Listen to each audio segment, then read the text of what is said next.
Are you dating? Dinerecho ko na. Yes. Hi! Yes! I am dating. You introduced your elder daughter Sasa to the world. Nobody knew about Sasa before. Okay, Why what's your ngayon question? lang?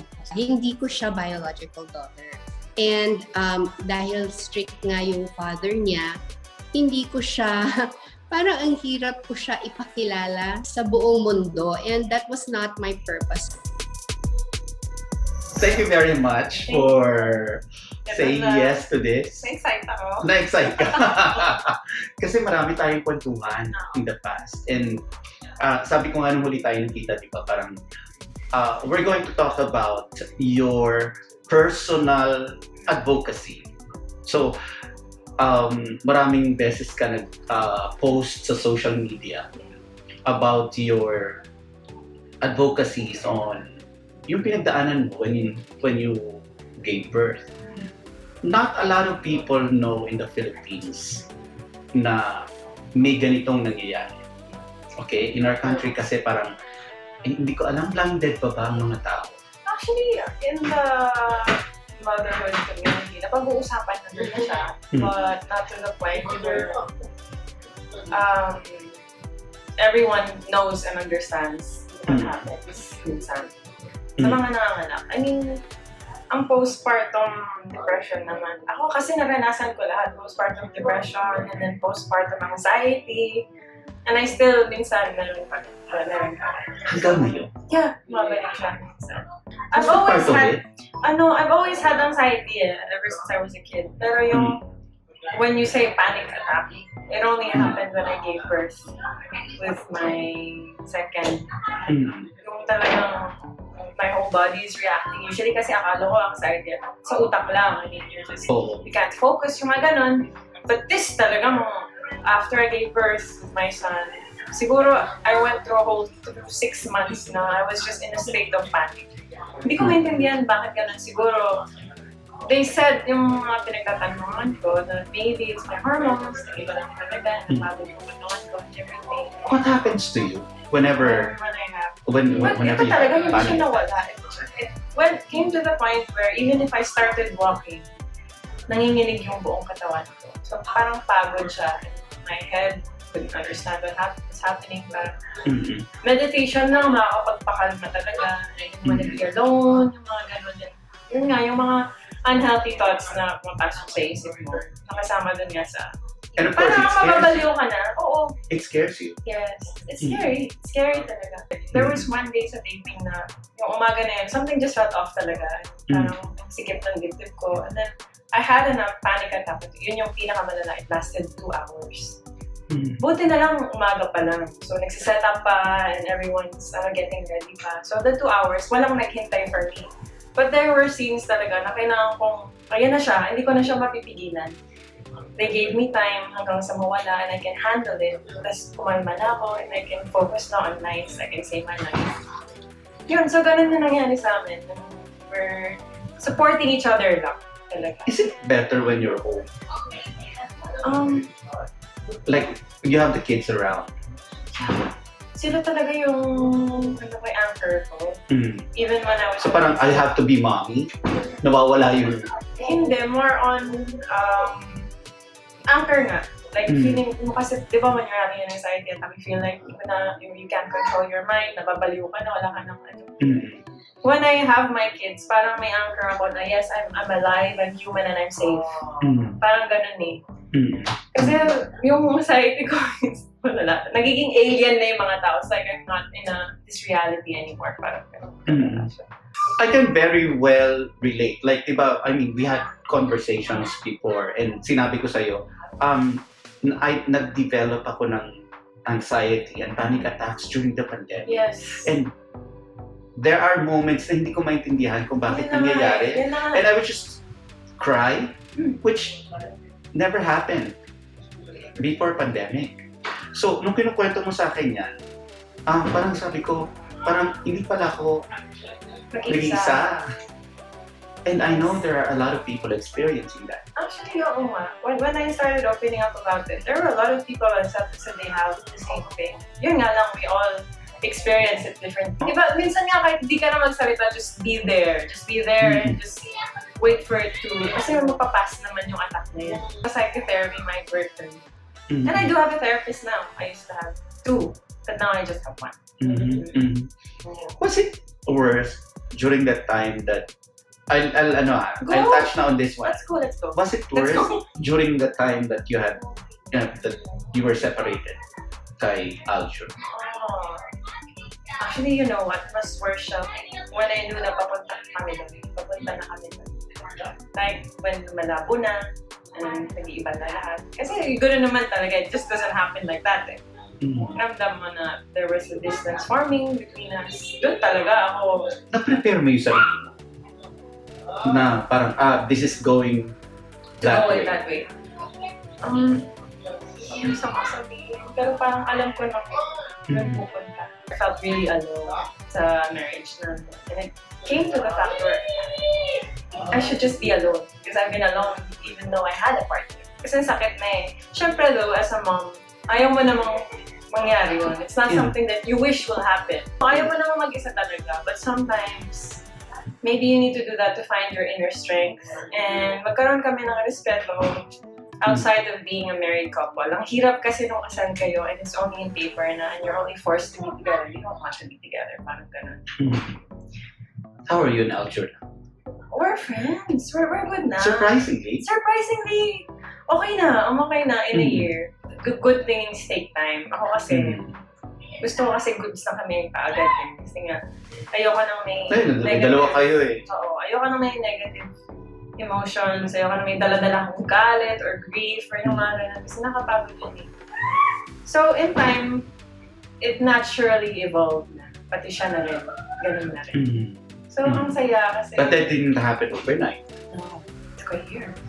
1 year. Yeah. Of every day, may mga araw na iiyakan mo, may mga araw na nagagalit ka, may mga araw na happy naman na siya. Alam mo, pag tinatanaw ko ng mga tao, parang I want him to be happy. Kasi unang-una nga... Alam mo, Siya kahit yung hiwalay tatay nyo pa lang, oo. kahit hiwalay nyo pa lang, sinasabi mo na yan. Kasi alam mo, kasama ko siya. We lived a life together.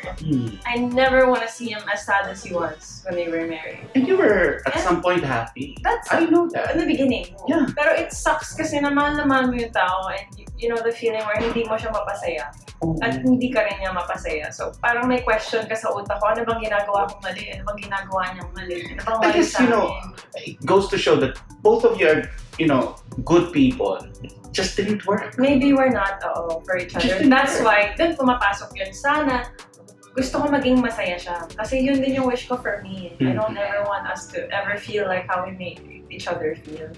Well, I mean, tsaka, yun nga yung nakakalungkot. Hindi na po yung pamilya namin, but kung ang kapalit nun is we take care of our kids better kasi we're happier. So, meron ka bang tip? I hate to say it tip eh, kasi parang, alam mo yun, parang nagmumukhang, you know what I mean? Hirap, oo. Ang hirap din kasi pag nandun ka, kasi we've been there. We've been there. When we were there in the darkest, whatever advice yung binigay sa atin. Yes. Doesn't work. So siguro yung... You have to find your own thing. Diba? Yung sa akin siguro is just trust the process. If you feel a certain way for the day, feel it. But don't dwell in it. Kasi lahat naman mo pass it. Just yung keep the hope na matatapos din to, magiging okay din ako. Yun yung importante doon. Tsaka hindi ka nag-iisa, maraming nagmamahal sa'yo. Maraming nagsusuporta sa'yo. Yung ganun. You have to find your why and your purpose on why you have to keep going. You said before, ready kang ma-in love. Yes. Or, but the exact words you said was, ang sarap kaya ma-in love. And you can't wait for the time na ma-in love ka. How is it so far sa'yo? Are you dating? Diniretso ko na. Yes. Hi! Yes! I am dating. So, hindi totoo yung mga chismis na may boyfriend ka na. Meron ka bang narinig? Ganon. Lumabas yun eh. Ayoko Ako pa sa But dating, getting to know. Let's go. Ready ka ba for a blended family? Ay, oo. Blended family kami. Ay, oo. So, something I'm familiar with. Oo. So, ready ka kung sakali man, like parang, you know, mag-asawa ka ulit or mag-asawa si Aljo. Malayo pa yun. Wag muna, diba?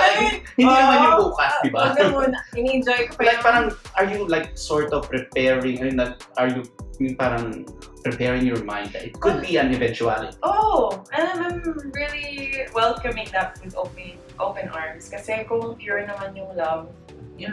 sa amin, everybody, even on his side, then bakit hindi? Yun naman importante. If we're taking care of each other, loving each other, and accept each other, then why not? Ba't pa tayo mag-judge? Ito, prepared ka na ba? Kasi you're already a senator's daughter. Oh my God. Dati anak ka lang na anak ni Baby Ama. Mas mahirap tong tanggapin. Why? Kasi, wala, I just have a really scary, parang whenever I think about Pero, politics. It's my dad. Robin Padilla na nga. Naging senator pa, tapos artista pa ako. So, I'll be under the microscope even more. Micro na siya. So, parang doon ako natatakot. Tsaka syempre yung safety. Ganun. Yun lang naman yung akin. Ito pinag-uusapan natin the other day, diba? Parang I just find it weird kasi ang daming nag-offer sa tatay mo na magpolitika in the past 10 years. Ang dami niyang no talaga. Ang dami niyang Sabi no. naman ito niya sa amin yun. Never ako papasok dyan. Ang dumi ng politika. Siguro I think my dad got to a point where hindi niya na mahintay yung change na gusto niyang mangyari. So I feel like he had to step up. And alam naman niya na pure yung intention niya. Ever since naman pure talaga yung intention ng tatay ko. So, yun, ginawa niya. Nakaka-proud din niya. Nakaka-pressure ba sa'yo?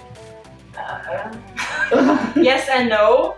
Yes, because syempre, I wanna do well. Kasi syempre, ako na senador. But also at the same time, I wanna be true to myself and not be carried away by what people say. Ganun siya. I've been meaning to ask you this.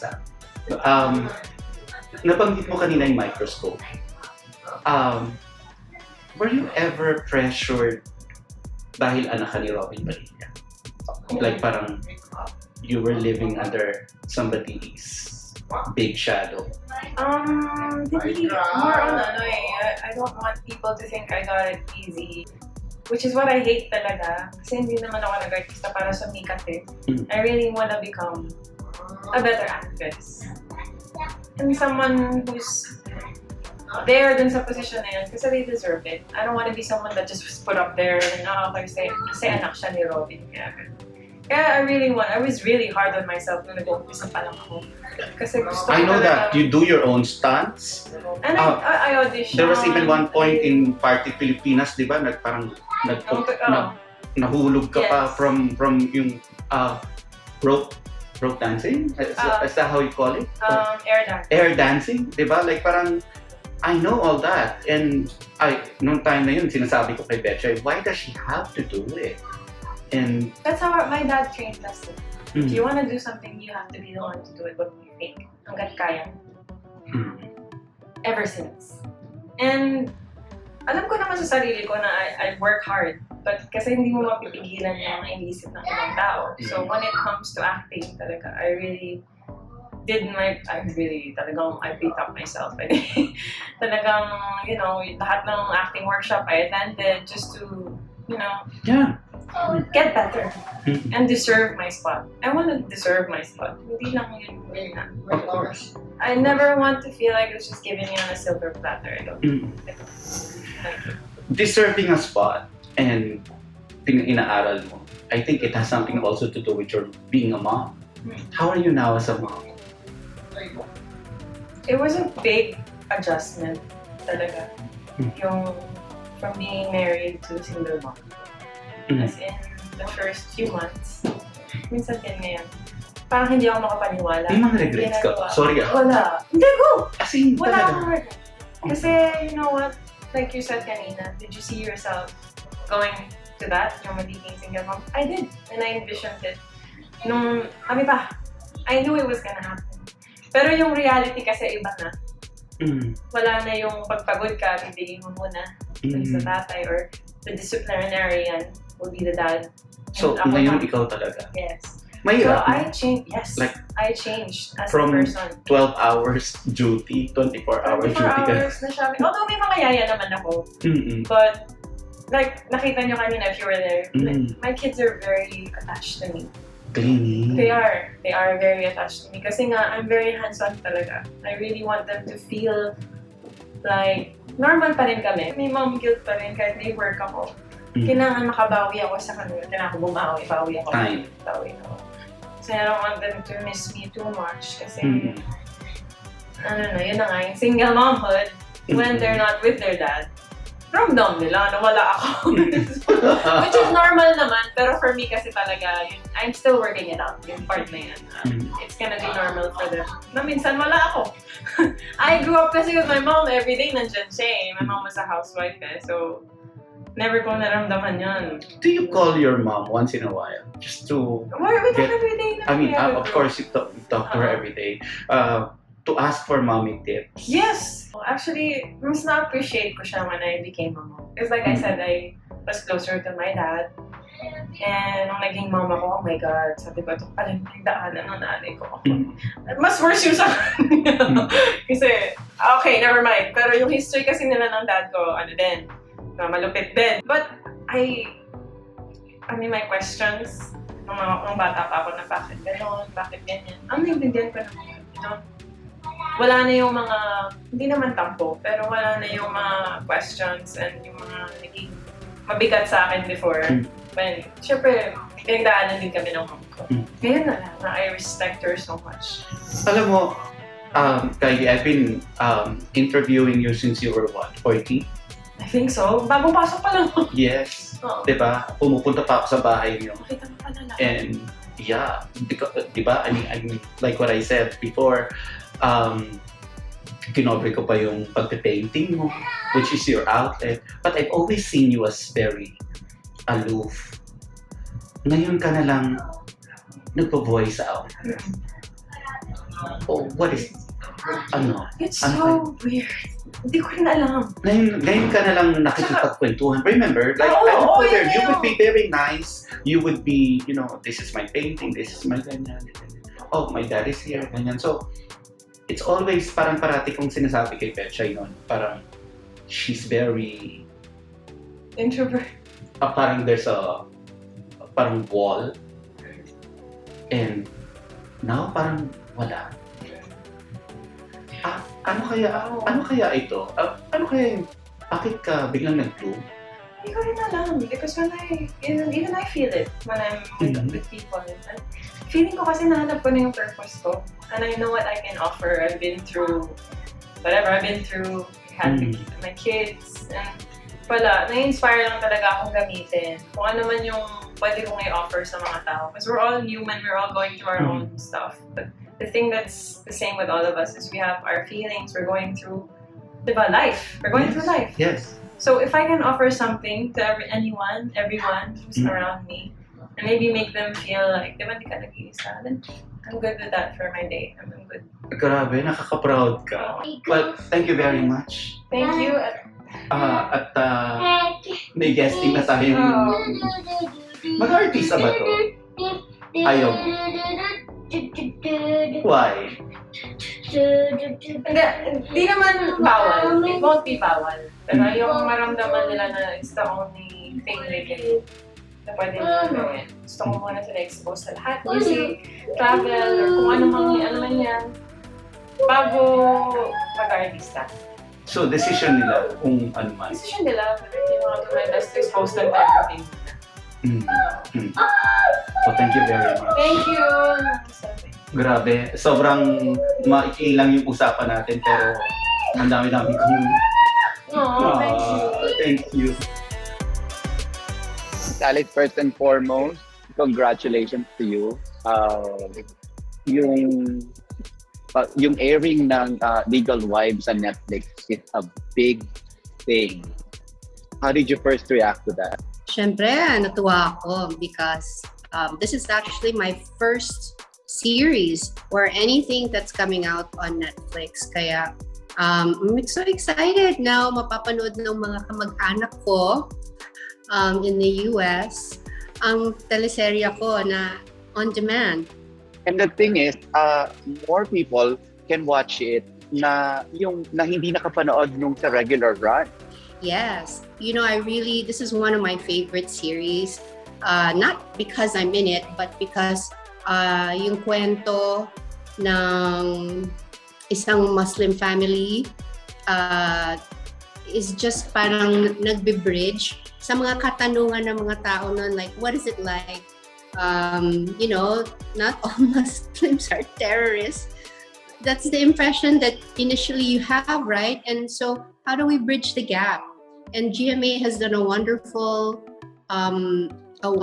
feat in creating this story that actually helps other Filipinos na hindi naman from Mindanao or are Christian or whatever to understand what a beautiful culture this also is, and learn from not necessarily believe in what they believe, but learn from their culture and learn from these people who are also a part of our country, kapwa nating Filipino, kababayan natin. So it's really nice. And then during the course of the TV series, maraming Muslima ang nag-reach out sa akin, and they really felt comfortable with me na kasi parang and also ako rin parang ang laki ng natutunan ko because of this series, and I hope not just our GMA viewers will watch, but our international base will also get a chance to watch this beautiful TV series. It's definitely something to be proud about. With Alice, belated. I did not have the chance to greet you, but belated Mother's Day. And Thank you. A lot of people were surprised dun sa post mo. Yes. And everybody thought there was one. There's actually two. Yes. If we can just talk about it briefly. You introduced your elder daughter Sasa to the world. And Yes. parang nobody knew about Sasa before. Okay, what's your question? Lang? And parang, wow, meron ka na palang daughter na nag-masters na. Wow. Who's equally as beautiful as you are, by the way. Okay. First of all, I can't take any credit for that because talagang sariling sikap niya talaga yon. And also, gusto ko din i-clarify kasi maraming nagtatanong on my social media page kung biological daughter ko siya. Hindi ko siya biological daughter. Nung sinabi ko po na 2 beses po ako naka-experience ng motherhood, she came into my life, teenager pa lang siya. And dahil strict nga yung father niya, hindi ko siya, parang ang hirap ko siya ipakilala sa buong mundo. And that was not my purpose. It was really just to parang how do you introduce someone who's part of your life without parang at the same time trying to keep it private. Pero syempre alam ng karamihan na isa siyang so her father and her mother are from 2 different worlds. Ibig ko sabihin, they're like me. Ako Shana din ang nanay niya. And yung father niyo naman is European. Ngayon, hindi po totoo, Nelson, sinabi mo ngayon ko lang siya na-introduce. Sa totoo lang, lagi ko siyang kasama sa mga lakad ko starting, I don't know, let's see, 2000, at least 10 years ago. Kasama ko siya sa mga lakad ko. Although hindi ko siya binabanggit, palagi siya nandyan in the background. Kumbaga not for social media consumption, parang gano'n. Yes, oo. She's in the pictures. She's in my activities. She even went to GMA studio with me one time. So everybody knows na nandyan siya, but I didn't really introduce her because it was because of those reasons, yung nabanggit ko kanina. And then, bakit ko siya biglang inintroduce itong Mother's Day? Well, it's because, and this is the real reason. Last year, nung nagbanggit ako ng na I'm now a new mother, my baby has arrived, na-realize ko na teka muna, kahit pa paano, naging mother din naman ako. Hindi si Aura ang first ko. So, I wanted just to acknowledge... Let me cut you, Miss Alice. Hindi ka kahit paano. You were already a mother back then. Right. But no disrespect kasi why naman ang mom niya? Hindi naman byudo ang partner ko, ang husband ko, no? So I didn't want to step on her toes, or I didn't want, ayoko naman angkinin ang mga credits sa pagpapalaki ng kanyang anak sa akin. Yes, I was there because hiwalay sila ng father and mother niya, but gusto ko din at ibigay yung respeto sa kanyang mom din, na yung siya talaga ang nagpalaki sa kanyang anak. Me, I was just there like whenever she needed a buddy, or whenever wala doon ang mom niya. Yung mga times na tumira kami sa Middle East, ayan, and I tried to the best of my ability to also be there. So yes, this recently ko lang sinabi kasi last year na-realize ko, teka muna, ang daming nag-greet sa akin ng Happy Mother's Day, pero I don't want to forget about Sasa. So that's why this all came about. So hindi ko siya biological daughter, pero mahal ko pa rin siya all the same.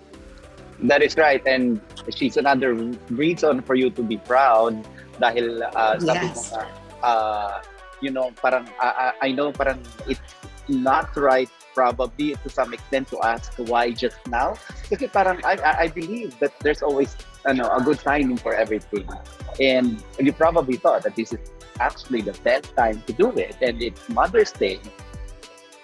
Yes, and also because parang I felt na para mabuo din kahit paano, complicated kasi yung family, 'di ba? Medyo may pagka-complicated. It's called, actually not complicated, blended family. And I was about to say that, blended family. And she doesn't really live with me. She's now living in Europe with her grandma. So, and she's an adult already, now ready to face the world, and I am, yes, very so proud of her. How is she and her baby sister? I'm sure tuwang-tuwa siya. I think it was, syempre, because there's an age gap, no? I was kind of wondering paano kaya sila mag-i-interact, but she's so good with kids. So immediately when they first met, parang it was kind of like, I'm getting to know you, both of them. And then after a couple of days, or not, just the following day, parang they were playing, so natuwa talaga ako. Nagpapasalamat ako, napakabait na bata ang aking what is it in Tagalog? Kasi pag mother, it's madrasta, di ba? Pero pag anak, I don't know yung tawag. I don't think there's a parang anak mo lang talaga. So parang for the lack of yung terms to there translate, there should be a word like that. Kasi talagang na-confuse na rin yung mga tao on my social media nung sinabi kong nabuo, I experienced motherhood twice. Sa totoo lang, feeling ko,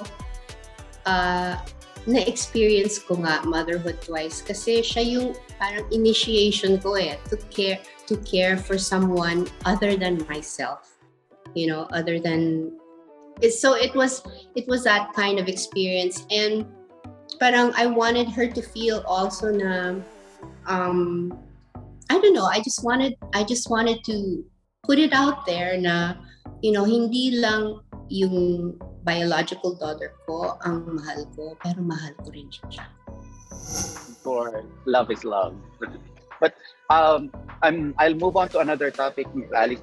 Congratulations din again to sa first lady ninyo. And who knows? I mean, soon na baka nasa Netflix na rin ito. By the way, people are really raving about the series.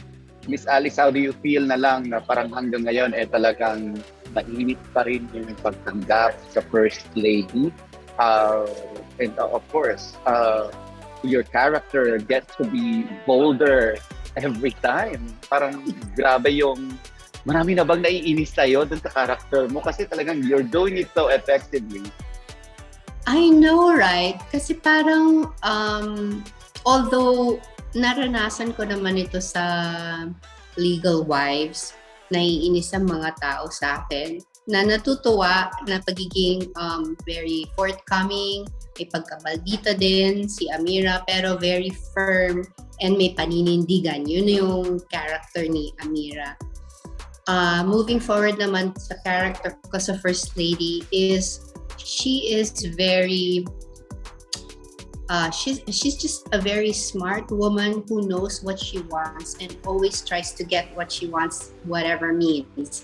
So she could be outlandish, she could be like very cruel at times. Pero makikita natin yung progression ng kanyang character and what's going to happen very soon. Naku, excited na kami dyan. Pero kasi, nung nakausap ko si Tanya the other day, she said na parang the set is so happy and it's entirely different from what's happening sa harap ng camera because everybody's like parang bonding through food.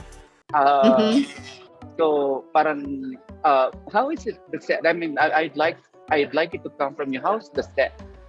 How's the set like? Well, during my lock-in taping, I was locked in for like 2 months and mahirap yon, no? So you create new acquaintances and friendships and relationships on the set as well as off the set kasi kayo pa rin yung magkakasama. And I do notice, yes, food is one of our bondings. Exercise is the other one. And chismisan is the third one. Like, wait, you know what happened? So, and then yan, kwentuhan, getting together. Although may restrictions pa rin kasi marami din bawal. Like at the time, you can't cross over to the other rooms, ganyan. So, really, we get to bond on the set na sa paggagawa na kami ng mga eksena or magkwentuhan. And speaking of bonding, recently you were in the farm of Isabel Rivas. I guess nakita ko yata sa social media. How was it? Yes, kasi idol ko si Isabel. Siya ang aking parang role model pagdating sa pagiging businesswoman niya.